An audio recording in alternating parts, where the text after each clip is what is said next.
Shu to'xtab turish taqiqlangan joyda mashina qolib ketgan bo'lsa, evakuatorda kelib yo'l patrul inspektori olib ketishi mumkin jarimadan. Bu qonunda belgilab berilgan, ya'ni to'g'ri, lekin u ishni qilishdan oldin avtoturargohlar tizimini to'liq yo'lga qo'yish kerak. Kafega kirsak ham pul to'lab kiramiz.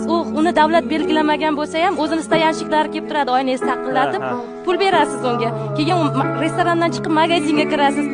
Men mashinaga kirsam 10 ming bersam 10 ming so'mni mensishmayapti. Voy, sizga mashina minganga 10 ming so'm yarashmaydi deydi. Endi men maksimum bitta joy eshiting.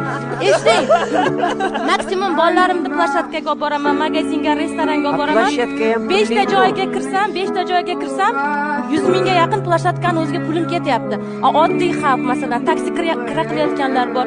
To'xtash belgilar qo'yilmagan joyga to'xtash mumkin emas deyapsizlar. U bechoralar parkovkaga kiradi, taksovat qilgan pulini parkovkaga to'lab chiqib ketadimi? Qozonini qanaqa qaynatadi ular?